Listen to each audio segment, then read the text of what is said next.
것이 시작하도록 하겠습니다. 경공매입니다. 경공매.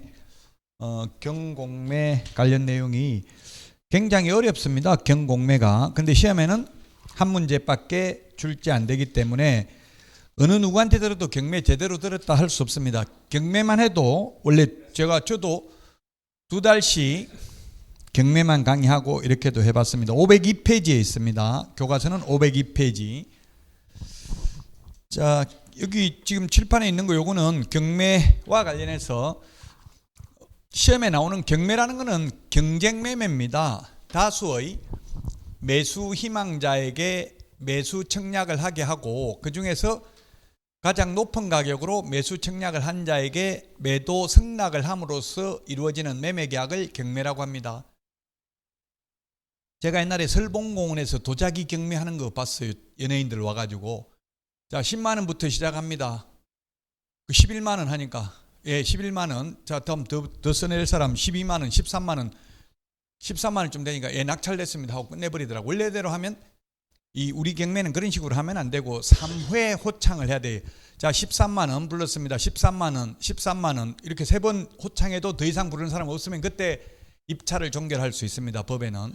근데 도자기 하는 거 보니까 너무 비싸지니까 그냥 연예인들이 커트시키 버리더라고. 너무 자꾸 올라가니까 그냥 13만 원 낙찰됐습니다 이런 식으로 하던데, 어쨌든 경매라는 건 쉽게 말하면 가장 높은 가격으로 사겠다는 사람한테 파는 게 경매입니다. 공매라는 거는 공개매각입니다. 공개매각. 그래서 각 지자체라든지 국가는 절대로 이미 수의계약을 하면 안 됩니다. 수의계약을 하면 안 되고 원칙적으로 공매를 해야 됩니다. 공개매각을 해야 됩니다. 자, 이거 팔겠습니다.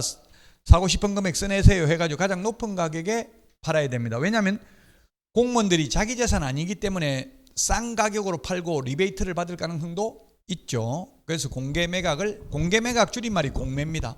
경매는 경쟁매매 줄임말이 경매입니다.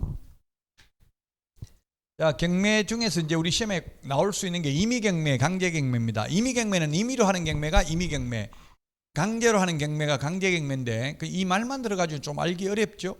그러면 채권자 입장에서 돈 받을 사람 입장에서 본다면 임의경매, 강제경매 뭐가 더 채권 회수하기가 쉬울까요? 돈 받기가 쉽겠어요? 임의경매입니다.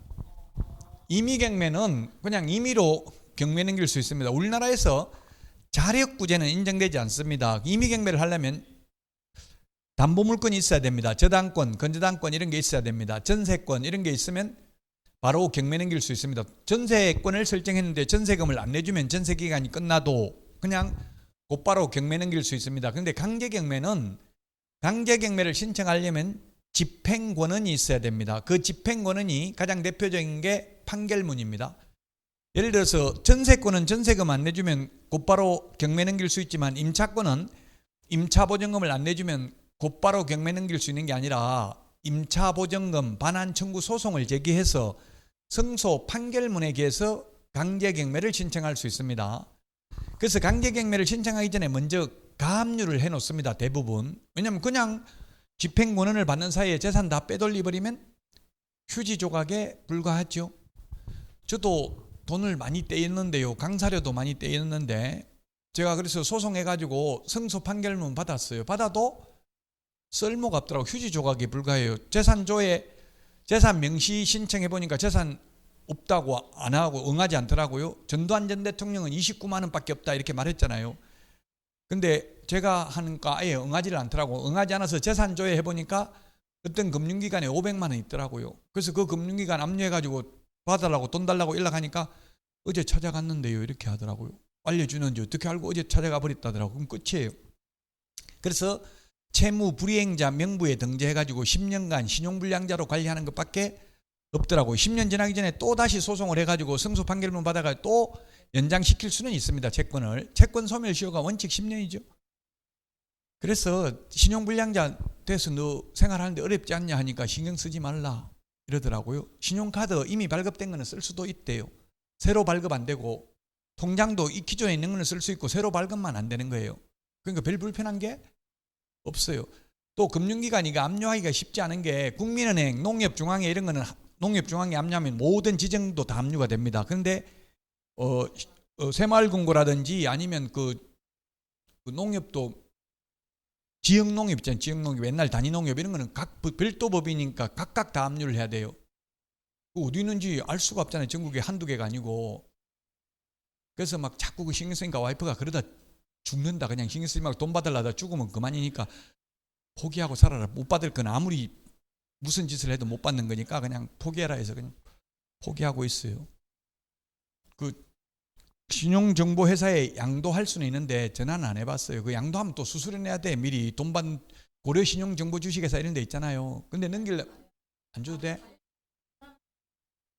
그럼 넘겨볼까? 그럼 넘기려니까 와이프가 넘기지 말라 하더라고. 그러다가 죽으면 어쩌려고.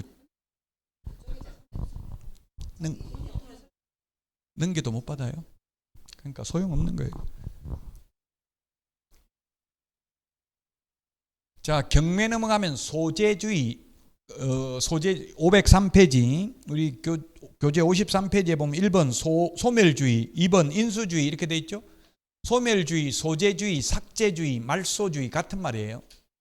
우리 손톱 소재한다, 페디큐어 발라가지고 페디큐어 이런 거 소재한다, 손톱 소재한다 저도 가보니까 20만 원 달라 해가지고 못했어요. 엄청 비싸더라고요. 소재 깨끗하게 지워준다 이 말이죠. 아세톤 가지고 깨끗하게 지우는 게 소재입니다. 소재, 손톱 소재. 즉 경매 넘어가면 그 등기부에 있는 모든 권리는 원칙적으로 깨끗하게 지워집니다. 경매 넘어가면 소재주의가 원칙입니다. 근데 예외적으로 경매 넘어가도 인수되는 게 있어요. 경매 낙찰받은 사람이 떠안아야 되는 게 있다고요.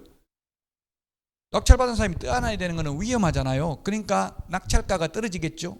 위험하니까 가격이 자꾸 떨어진다고요. 경제 원리에 따라서. 자, 그래서 원칙적으로 말소되는 게 저당권, 건저당권, 가압류, 압류, 담보가등기 요거는 무조건 말소됩니다. 요것도 암기 프린터에 있기는 합니다. 암기 프린터 30번에 있네요. 인수주의, 소재주의. 원칙적으로 소재되고 인수되는 게 이게 유치권, 분묘기지권, 법정지상권 이게 인수됩니다. 무조건 말소되는 거 이런 거는 안전하잖아요. 그래서 무조건 말소되는 권리만 있는 경우에는 낙찰가가 비싸지겠죠. 안전하니까. 근데 위험한 거 이제 유치권, 분묘기지권, 법정지상권 이런 거는 위험합니다. 떠안아야 되니까. 이게 민법 용어입니다. 전부 다 민법이기 때문에 이거 하나하나 설명하려고 해도 1시간 이상 걸려요. 유치권도 자세하게 설명하려면. 저는 그냥 여러분들 사전에 인터넷에 찾아보시고요. 민법 공부할 때 구체적인 건 합니다. 유치권이라는 거는 유치라는 말이 유치장 할 때 유치하고 똑같아요. 한자가. 유치장에 들어가면 철장 안에 갇혀가지고 못 움직이잖아요. 저도 군대에서 영창 가가지고 철장에 갇혀봤는데요. 그 발바닥 내가지고 발바닥 두들 맞고 이렇게 해서 철장 사이로. 그게 영창이라고, 그 유치장이라고, 유치장. 그 유치장에 들어가면 거기서 뭐 원래 군대에서는 계급장 떼고 하거든요. 장군들도 계급장 떼는데 지금 뭐 예를 들면 육군 참모총장도 유치장이 있잖아요. 그 계급장 떼는지 안 떼는지 모르지만 계급장 떼고 그냥 제수 번호만 불러요. 이게 가슴에다 번호만 1번 하면 1번 누구누구입니다 이렇게 하고 계급장 없이. 헌병들이 장군이라도 그냥 막 반말하고 이렇게 해요. 그 간수들이. 옛날엔 제 군대 생활할 때는 그렇게 했어요. 자, 유치권이라는 말은 그래서 한마디로 말하면 꽉 잡고 있을 수 있는 권리 그 뜻이라고. 유치장에 철조망 안에 잡혀 있으면 꽉 잡고 못 나오잖아요. 그 유치권 지나다니다 보면 유치권 행사 중 해가지고 벽에다 써붙이는 거 많이 봤죠. 쉽게 말하면 공사비 못 받으면 유치권 행사할 수 있다고요. 공사비 못 받으면 공사해가지고 그 공사비 다 줄 때까지 거기서 꽉 잡고 안 나가고 버틸 수 있는 힘이 유치권입니다. 그냥 쉽게 말해서. 분묘기지권이 뭐냐면 이게 분묘기지권은 오래된 묘들 20년간 평온 공연하게 나무 땅에다 묘를 설치해놨더라도 20년간 공연 평온하게 점유하고 봉제사했으면 분묘기지권이 생기면 땅 주인이 경매로 낙찰받았다 하더라도 낙찰받은 사람이 강제로 묘 파낼 수는 없다는 이야기예요. 단지 지료를 청구할 수 있을 뿐입니다. 옛날에는 지료도 안 주고 공짜로 사용했는데 이제는 대법원 판례가 시대 상황을 반영해서 지료는 그러면 묘는 못 파내더라도 땅 사용료는 줘야 된다. 이제 지료는 지급해야 됩니다. 법정지상권, 아까 법정갱신, 법률의 규정에 의해서 지상권을 설정한 것으로 본다. 약정지상권이 있고 법정지상권이 있는데 민법 시험에서 법정지상권이 한 문제 나오고요. 약정지상권은 안 나옵니다. 약정지상권이라는 건 뭐냐면 지상권 설정 계약이 한 겁니다. 지상권 설정 계약을 하지 않는 이유가 뭐냐면 최단기 존속 기간이 30년이에요. 경고한 건물, 목적 건물 15년, 공작물 5년이에요. 앞으로 30년 동안 이 땅을 사용하도록 지상권 설정 계약하자 하면 저는 못 해줍니다. 30년 후에 이 세상에 없을 확률이 경험 생명표에 의하면 거의 99%거든요. 살아남을 확률이 없는데 그때까지 남한테 세줄 수는 없는 거잖아요. 지상권 설정해 줄 수는. 그래서 약정지상권은 현실적으로 없기 때문에 시험에 안 나오고요. 법정지상권은 법률의 규정에 의해서 지상권을 설정한 것으로 보기 때문에 시험에 출제됩니다. 그 법정지상권은 민법 366조에 보면 토지와 건물이 동일 소유이였다가 임의경매로 인해서 토지와 건물의 소유자가 달라지게 된 경우 건물 소유자는 계속해서 그 토지를 사용할 수 있는 권리를 이름하여 법정지상권이라고 합니다. 이거는 인수됩니다. 이건 떠안아야 됩니다. 낙찰받은 사람이. 그래서 위험과 수익률은 비례하죠. 이런 위험한 게 수익률은 높다고요. 그래서 남한테 소개시켜 줄 때는 안전하고 비싼 걸, 내가 낙찰받을 때는 위험한 걸, 수익률 높은 걸 해야 되겠죠. 남한테 위험한 거 해주고 잘못되면 욕만 얻어먹잖아요. 어차피 그 분양 그 매수 신청 대리 보수는 똑같은데 굳이 위험한 거 해줄 필요 없겠죠. 남한테 욕 얻어먹으면서. 자, 그래서 요 세 개는 암기 잘 모르면 그냥 암기해야 돼. 세 개는 인수된다. 암기 프린트는 30번에 있습니다. 떠안아야 된다.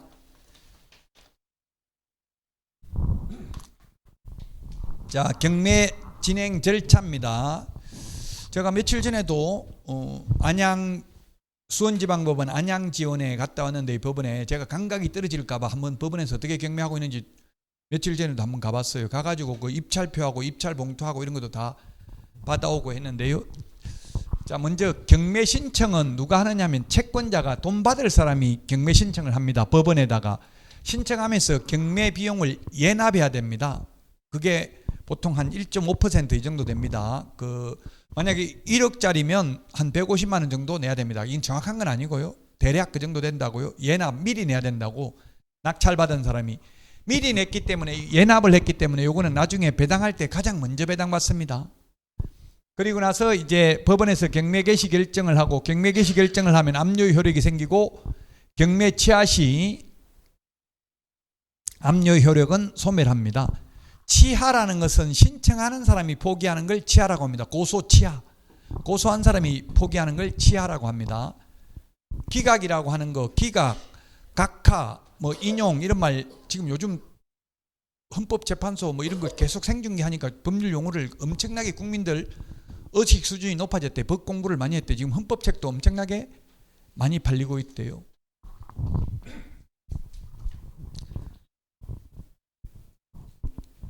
자, 그 다음에 경매 개시 결정을 하고 나면 배당 요구 종기를 공고해야 됩니다. 종기라는 건 마칠 종자입니다. 이때까지 종기까지 배당 요구를 해야 되고, 종기까지 배당 요구 안 하면 한 푼도 배당받을 수 없고 후순위 걸자를 상대로 부당이득 반환 청구를 할 수도 없습니다. 우리 민법에 보면 권리 위에 잠자는 자는 보호받지 못한다 이런 말 있죠. 가만히 있으면 다 알아서 해주는 게 아닙니다. 본인 스스로 찾아서 먹어야 됩니다. 그래서 배당 요구를 해야지. 가만히 있으면 배당 안 해준다고요. 세입자라 하더라도 배당 달라고, 돈 달라고 해야 준다는 이야기예요. 종기까지, 배당 요구 종기까지 배당 요구를 해야 되는데, 배당 요구의 종기는 첫 매각일 이전의 날로 정해서 공고해야 됩니다. 물론 배당 요구 안 해도 당년 배당 채권자 배당해 주는 경우도 있기는 합니다. 예외적으로 저당권, 건저당권자, 전세권자 등 등기사항 증명서를 통해서 채권 금액을 확인할 수 있는 경우에는 배당 요구 안 해도 당년 배당을 해주는 경우도 있기는 합니다. 자, 그 다음에 이제 매각 준비를 법원에서 하는데 집행관으로 하여금 현황 조사를 하게 합니다. 그래서 집행관이 와서 물어봅니다. 세입자한테. 그 물어보고 대답하는 대로 적습니다. 그러면 뭐라고 적어놨냐면 대항력 주장하는 임차권 있음 이렇게 돼 있어요. 대항력을 주장하는 거지 실제 대항력이 있다는 것은 있다는 걸 입증하는 건 아니라고요. 모든 권리 분석은 자기 판단하에 해야지. 이 매각 물건 명세서에 기재되어 있는 거 그게 실체 권리행위와 부합하지 않더라도 정부에서 책임지지는 않습니다. 그렇게 적어놨어요. 주의사항 해가지고 모든 건 본인 책임하에 낙찰받으시기 바랍니다. 권리관계 등을 확인한 후 국가에서 책임지지는 않는다고요. 만약 잘못됐다 하더라도. 그 다음에 감정평가사로 하여금 감정평가를 하게 합니다. 그래서 현실적으로는 감정평가사가 평가한 금액이 최초 매각 예정 가격이 됩니다. 그러면 이게 감정평가사가 평가한 금액 쉽게 말하면 지금 경매 넘어와 있는 물건들은 6개월 전에 시세라고 보시면 돼. 감정평가사가 평가한 날로부터 한 6개월 후에 첫 입찰이 실시되거든요. 그럼 6개월 전에 시세라고 보면 돼요. 그럼 6개월 전에 시세가 지금 시세보다 낮아요? 높아요? 높을 수도 있고 낮을 수도 있어요. 지금 경기가 하방 국면이라면 떨어지고 있다면 오히려 더 높을 수도 있고요. 계속 올라가는 추세라면 6개월 전에면 오히려 쌀 수도 있는 거죠. 자, 그 다음에 이렇게 감정평가를 하고 나서 최고를 한다. 최고, 독촉 뭐 이런 뜻입니다. 최고. 즉 세무서에 세금 받을 거 있으면 교부 청구를 하라고 최고를 해줍니다. 독촉 알려줍니다. 최고라는 말이. 잘 모르는 용어 나오면 인터넷에 검색해 보라고 했죠. 휴대폰 가지고. 자, 매각 공고를 하는데 매각기일 2주일 전에 첫 매각 공고는 해야 됩니다. 최소한. 신문에 보면 매각 공고 이렇게 나와 있잖아요. 그렇게 나와 있고 오늘 공고 내놓고 내일 바로 매각하면 안 된다고요. 왜냐하면 시세 파악 등을 하려면 한 2주 정도 걸린다고. 그래서 2주 후에 매각을 해야 됩니다. 그 다음에 매각 결정기일은 매각기일로부터 1주 내에 매각 허가 결정을 하게 됩니다. 허가 불허가 결정을 하게 됩니다. 자, 매각기일 날 이제 우리는 입찰 대리를 해주면 손님들 걸 대신 입찰을 해주면 이때부터가 중요합니다. 여기 매각 공고까지는 법원에서 하는 거예요. 법원에서. 그럼 이제 여기에 매각기일 날 매각 입찰 매각 방법이 3가지가 있습니다. 시험에 매각 방법은 2가지가 있다. 시험에 나오는데 X 3가지입니다. 근데 현실적으로는 2가지만 하고 있습니다. 우리 시험은 현실적인 걸 묻는 게 아니라 그냥 법조문에 있는 그대로를 묻는 거예요. 법조문에는 3가지입니다. 즉 현실적으로는 호가 경매는 하지 않습니다. 호가 경매가 뭡니까? 아까 2천 도자기 경매하는 것처럼 자 10만 원, 12만 원 호, 부를 호, 가격가, 가격을 입으로 불러가면서 높여가는 방식입니다. 이걸 옛날에 했다가 폐지됐다가 다시 부활됐거든요. 이게 호가 경매가. 근데 현실적으로 하지 않는 이유가 호가 경매를 하니까 어떤 일이 생기냐면 법원에 전부 머리 빡빡 깎고 조폭만 와가 있는 거예요. 그 옆에서 이불을 1억 2천 하려고 하니까 너 입 한 번만 더 움직이면 입을 찢어버리겠다 나중에 이러니까 겁이 나가 1억 했다가 뭐 입 다물고 이렇게 해가지고 그 담합 우려가 있었다는 얘기. 옆에서 막 문신 보여주면서 옆에 있으니까. 처음에 오늘 오신 분은 머리는 짧은데 그런 거 아니죠? 무서운 분은 아니죠? 네. 저도 겁이 많아가지고 토끼띠가 제가 겁이 좀 많거든요. 자, 어쨌든 그래서 호가 경매는 현실적으로 하진 않는데 이론적으로는 할 수도 있다. 그 현실적으로는 부동산은 호가 경매를 하지 않고 유체동산은 호가 경매합니다. 우리 뭐 텔레비전 이런 거 빨간 딱지 붙여가지고 그거 경매할 때는 호가 경매한다고 입으로 불러가면서 전두환 전 대통령이 그 자기 가재도구 호가 경매했는데 진돗개 이웃집 아주머니가 20만 원에 낙찰 받아가지고 다시 키우라고 해서 잘 키웠다 이렇게 자서전에 적어놨더라고요. 그게 호가 경매였어요. 자, 진돗개 이거 살 사람 얼마? 20만 원부터 시작합니다 하면 20만 원 내가 살게 하면 그걸 끝나는 거예요. 더 이상 높게 부르는 사람 없으면. 호가 경매고요. 99%는 기일 입찰을 하고 있습니다. 기일이라는 것은 오늘 경매한다면 오늘 하루 만에 1등 뽑는 거예요. 최고 높게 쓰는 사람. 그게 기일이고요.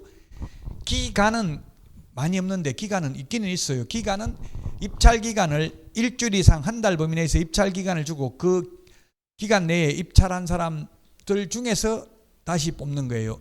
매각기를 정해가지고. 그래서 이론적으로는 기간 입찰이 높은 가격으로 매각을 유도할 수 있는 장점이 있어요. 즉 서울중앙지방법원에서 하는 경매에 부산에 있는 사람도 등기우편으로 입찰표를 집행관 사무실로 보내면 됩니다.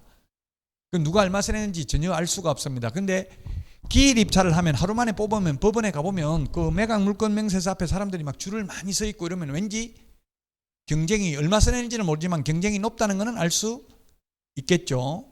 그래서 기간 입찰이 가장 공정하긴 한데 다만 기간이 오래 걸리니까 그만큼 연체이자가 늘어난다는 단점이 있어요. 연체이자가 늘어나면 실제 채무자가 받아갈 돈은 그 건물 주인이 받아갈 돈은 거의 없다고 봐야 되잖아요. 연체이자 빼고 뭐 빼고 다 빼고 나면 배당 받을 금액이 거의 없다고 봐야 돼요.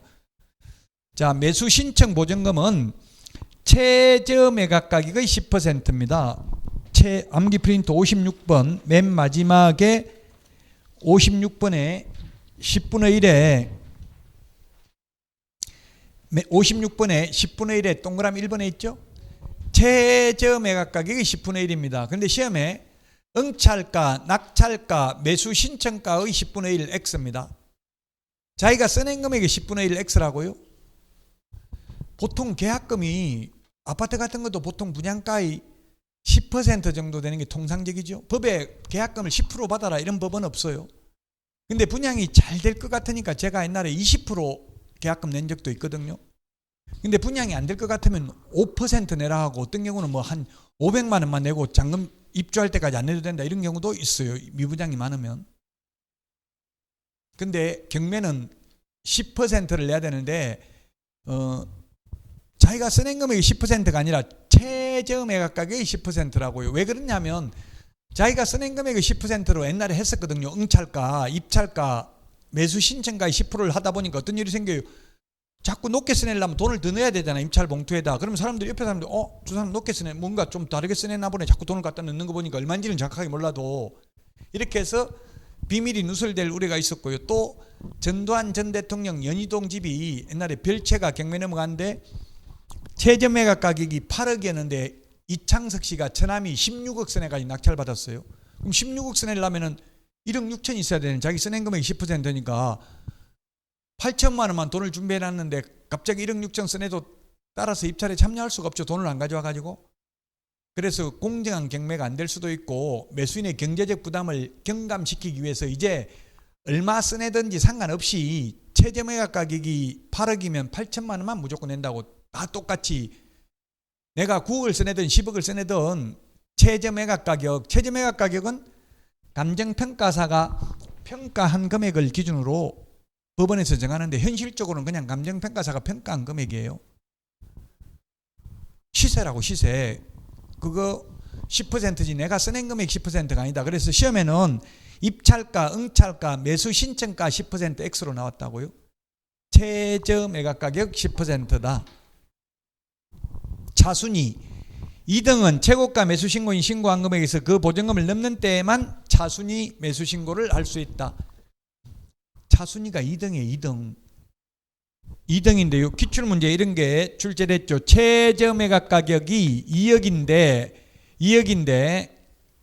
최저 매각 가격이 2억입니다. 근데 1등을 한 사람이 2억 5천을 써내가지고 1등을 했습니다. 2억 5천. 최저 매각 가격이 1억인데 2억 5천을 써내가지고 1등을 했다고요? 그러면 2등은 얼마 이상 써내야 2등이 될 수 있겠어요? 2등 차순위 매수 신고를 하려면 최고가 매수 신고인이 신고한 금액에서 그 보증금을 뺀 금액을 넘는 때에만 할 수 있다. 보증금이 얼마예요? 보증금 2억에 10%니까 2천만 원이죠. 그럼 2천만 원이면 차순위 매수 신고 2등은 최소한 2억 3천보다는 높게 써내야 돼. 2억 3천만 원보다는. 왜 2등을 뽑느냐 하면 1등이 보증금만 2천만 원 걸어놓고 잔금을 안 내면 이 보증금을 몰수해서 배당재단에 편입하고 안 돌려줍니다.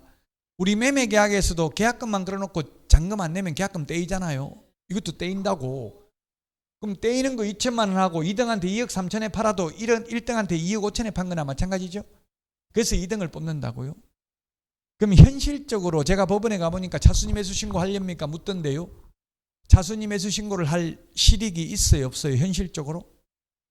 현실적으로는 없습니다. 차순위 매수 신고할 실익이. 할 필요 없다고 현실적으로. 그럼 이론적으로는 가능해요.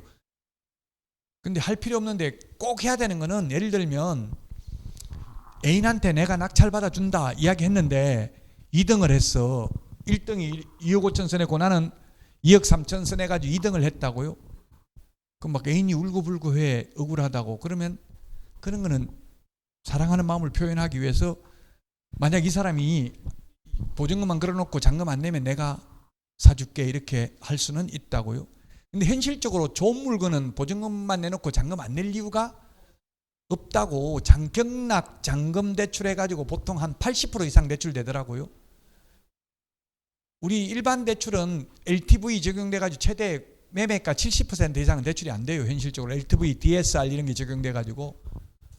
근데 경락 잔금 대출 이거는 거의 80%까지 된대요. 거의 99%가 대출받아가 돼요. 투자하는 사람들이잖아요. 대부분이. 경매로 낙찰받는 사람은 실수요자는 거의 없어요. 자기가 살려고 낙찰받는 사람은 거의 없다고요. 시세 차익을 노리고 한다고 경매는 대부분. 저도 옛날에 아버지 어릴 때 제가 아버지한테 경매 낙찰받아서 삽시다 하니까 남 망하게 한 거 그러면 복 나간다 안 된다 하여튼 그거 별로 싫어하더라고 아버지가.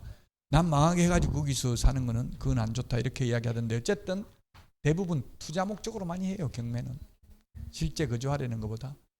물론 실제 거주하는 사람도 있기는 있죠. 자, 유찰됐다는 말은 무슨 말이냐면 유찰 최저 매각 가격이 2억이다. 자, 2억 무조 이게 우리 경매는 완전 자유 경쟁 매매가 아니고 제한 경쟁 매매입니다. 그게 무슨 말이냐면 자, 여러분들 중에서 무조건 요거 이 부동산 사고 싶은 사람 써내세요. 만약에 1원, 2원, 3원 써냈으면 3원한테 파는 게 아니고 2억부터 시작합니다. 2억보다 더 높게 써낸 사람 중에서 1등 뽑겠습니다. 이렇게 한다고요. 그 최저 매각 가격이 감정평가사가 평가한 금액이라고요. 그래서 현실적으로는 아파트 경매 넘어가면 처음부터 입찰하는 사람은 거의 없습니다. 서울에 뭐 압구정동 현대아파트 이런 거 빼고는 없어요. 무조건 한번 유찰됐다는 말은 자 2억 이상 써내십시오 했는데 아무도 2억 이상 써낸 사람이 없으면 유찰됐다고 그래요.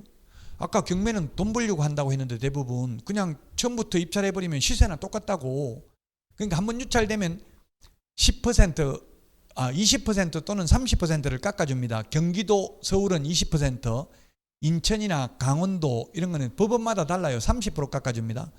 법조문에는 20% 30% 나와 있는 게 아니라 상당한 금액을 저감한다 이렇게 돼 있어요. 그 상당한 여부는 법원 재량입니다.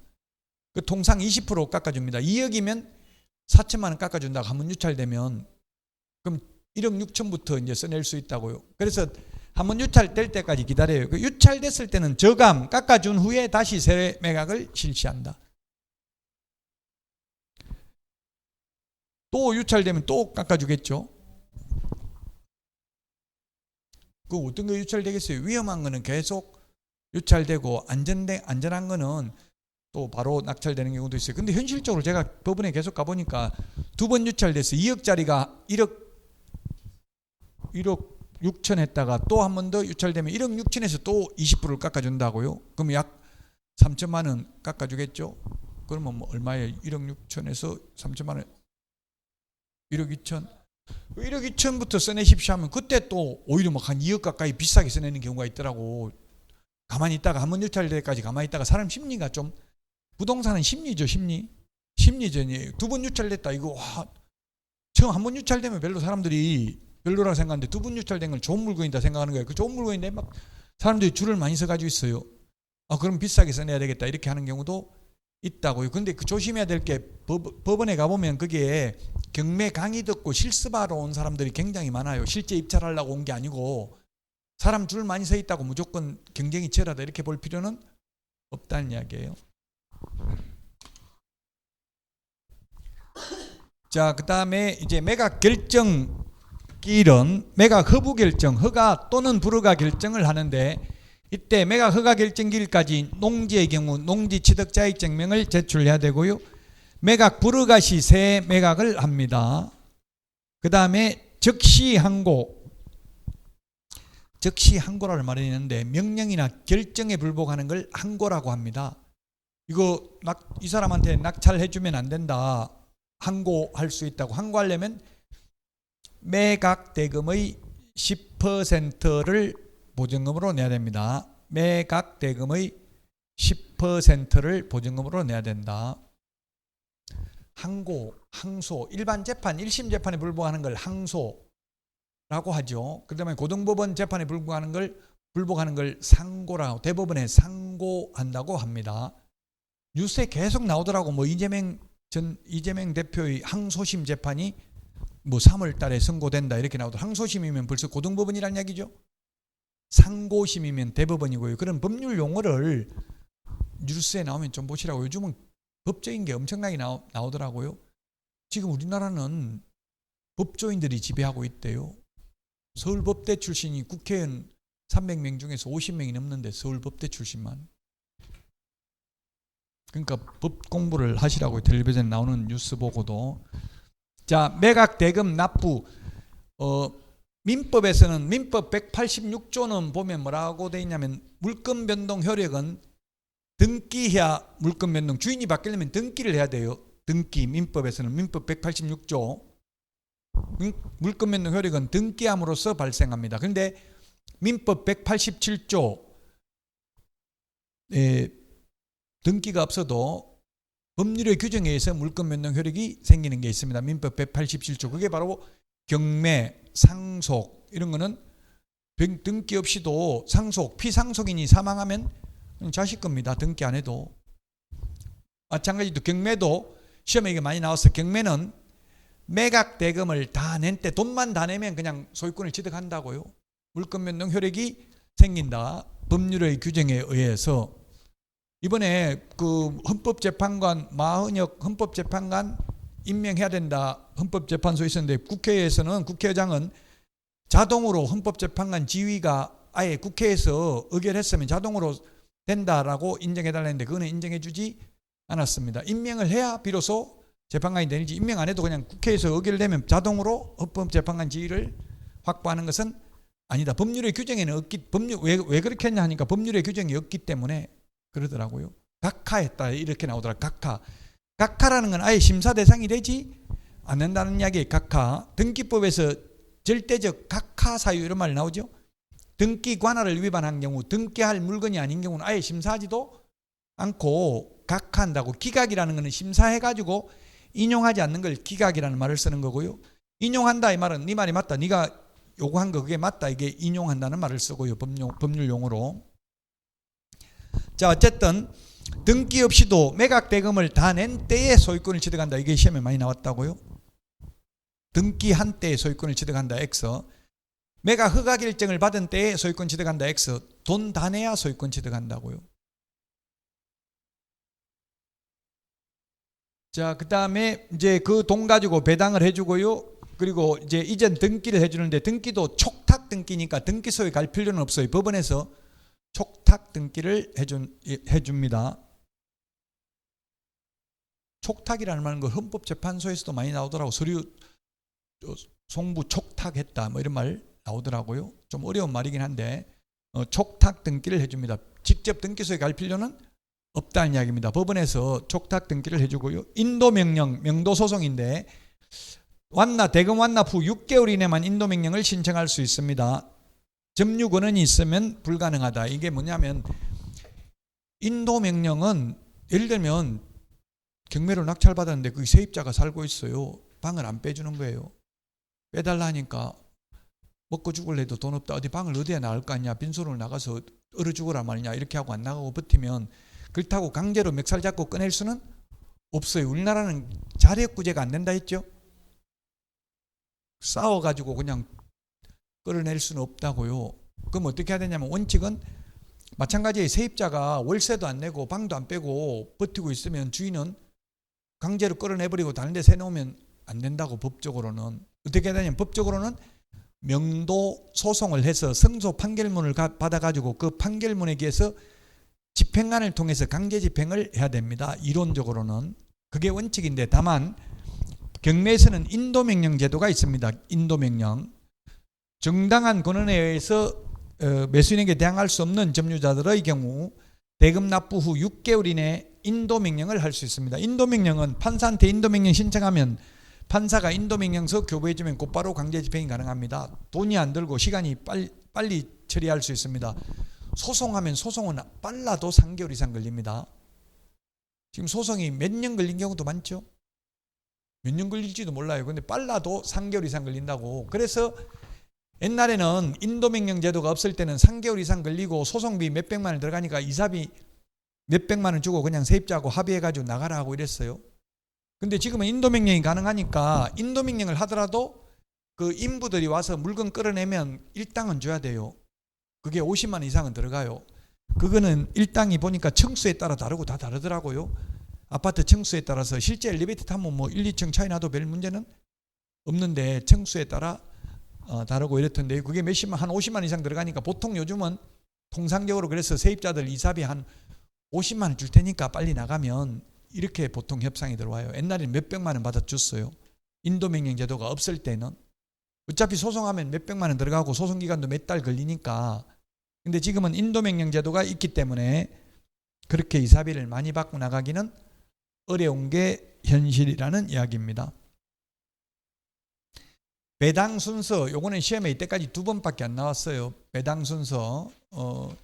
배당 가장 먼저 배당받는 게 아까 경매 집행 비용을 미리 예납했잖아요. 그거 가장 먼저 받고요. 그 다음에 제3취득자가 지출한 필요비, 유익비가 있다면 그게 먼저 배당이 됩니다. 세입자가 뭐 그 새 살면서 고침 비용 들어간 거 이런 거 있다면 그게 먼저 배당이 되고요. 그 다음에 소액 보전금, 이게 뭐냐면 최우선 면제 받는 겁니다. 아까 상가의 경우 6,500만 원 이하인 경우 서울에서 2,200만 원까지 최우선 면제된다고 했는데 이게 먼저 배당이 되고요. 그 다음에 임금채권, 요거는 시험에 거의 안 나오니까 임금채권도 최종 3월분 임금은 최우선 면제됩니다. 최종 3년간 퇴직금도 최우선 면제됩니다. 그 다음에 국세, 지방세 중 당해세가 2순위입니다. 당해세가 뭐냐면 요 학원 건물, 요게 경매 넘어가면 요 학원 건물분에 대한 재산세, 종부세 안 낸 게 있다면 이거는 먼저 배당이 됩니다. 뭐보다? 담보물건보다. 그 다음에 3순위, 4순위 요거는 사실 같은 거예요. 물건하고 확정일자 받은 임차권도 물건하고 똑같다 했죠. 순서가 세금하고, 이거는 순서가 먼저 돼 있으면 세금하고, 세금, 담보물건, 확정일자 임차권, 요거는 순서가 먼저면, 물건은 먼저 순서가 있으면 먼저 받는다 했잖아요. 먼저 받는 거고요. 4번, 5번 순위가. 그다음에 그래도 돈 남는 게 있으면 일반 임금채권, 그래도 남는 돈이 있으면 조세채권, 그래도 남는 돈이 있으면 각종 공과금, 수도요금, 전기요금이지 수도세, 전기세 잘못된 표현이죠. 법적으로는 요금입니다. 요금은 그 쓴 만큼 내는 게 요금이고요. 수도세, 전기세, 세금이라면 세금은 반대급부 없이 국가가 일방적으로 징수하는 게 세금입니다. 해준 거 없이 그냥 받아가는 게 세금이라고요. 돈 많은 사람 종부세 내라, 뭐 따로 더 해준 건 없어요. 국가에서. 그게 세금이라고요. 반대급부 없이 국가가 징수하는 게 세금이고, 국가나 지자체가. 요금이라는 거는 반대급부가 있잖아요. 수도 쓴 만큼 내는 게 요금이잖아요. 저도 와이프하고 또 싸웠는데, 지역 난방인데 보일러 추워 죽겠다, 얼어 죽겠다, 보일러 틀으라니까 보일러 해가지고 관리비 많이 나오면 네가 책임질래, 이렇게 해가지고 지금 얼마나 산다고 관리비 아끼려다 얼어 죽으면 그게 더 빨리 죽을 수도 있어요. 진짜 로또예요. 왜 이렇게 안 맞는지 모르겠어. 하나도 맞는 게 없어. 다 부분들은 거의 안 맞죠. 근데 싸워야 돼. 안 싸우면 한 번에 안 싸우다가 갑자기 싸우면 칼부림 나고 죽일 수도 있어요. 근데 우리는 맨날 싸우니까 그냥 죽이진 않아요. 죽이진 않고. 8순위 일반 채권, 맨 마지막에 이제 일반 채권입니다. 근데 현실적으로 일반 채권까지 돌아올지 거의 않습니다. 물건도 후순위 물건 못 받죠. 그래서 미국에서 서브 프라임 모기지론이 후순위 채권이에요. 우리나라도 제가 잔금 대출 받으려고 하니까 1순위 받고 나서 2순위에 받으려면 금리가 훨씬 높아요. 제2금융기관에서 받으려면 많이 받으려고 하면 대출을 그 후순위로 밀리니까 그래요. 선순위 다 받아가고 나면 남는 게 이제 후순위가 받잖아요. 그게 서브 프라임 모기지론이라고, 이게 담보물건도 최고 먼저 있는 게 먼저 받는다고. 그러니까 후순위는 그 대신에 떼일 확률이 높기 때문에 금리를 높게 받는다고, 제2금융기관은.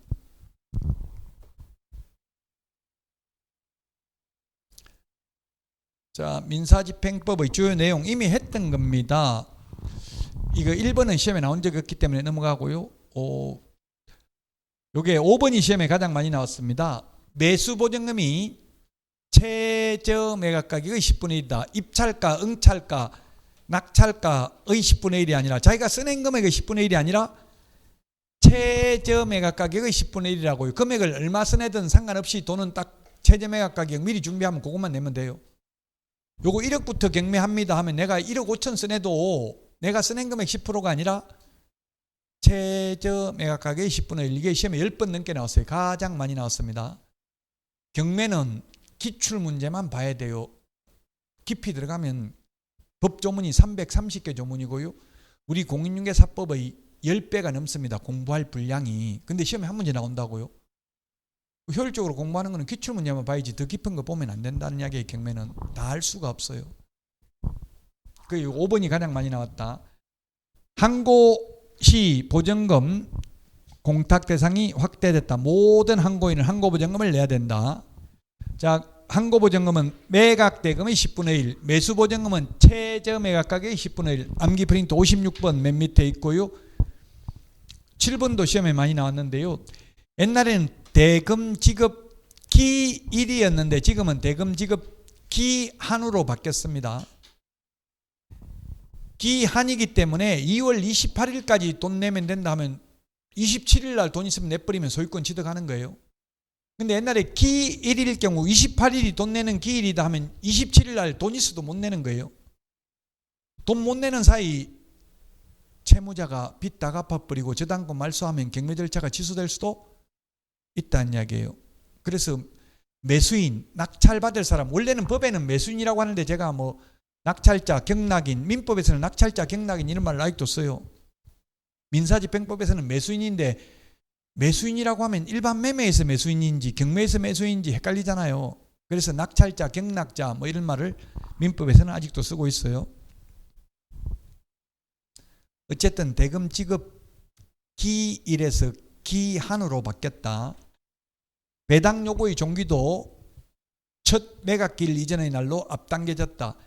옛날에는 낙찰기일이었는데 지금 첫 매각기일 이전의 날로 앞당겨졌고요. 인도명령의 범위가 확대됐다. 옛날에는 채무자, 소유자에 대해서만 인도명령을 할 수 있는데 지금은 정당한 권한에 의해서 매수인에게 대항할 수 없는 모든 점유자를 대상으로 인도명령을 신청할 수 있다. 자, 여기까지 하고 매수 신청 대리 규칙 예규부터는 쉬었다가 하도록 하겠습니다.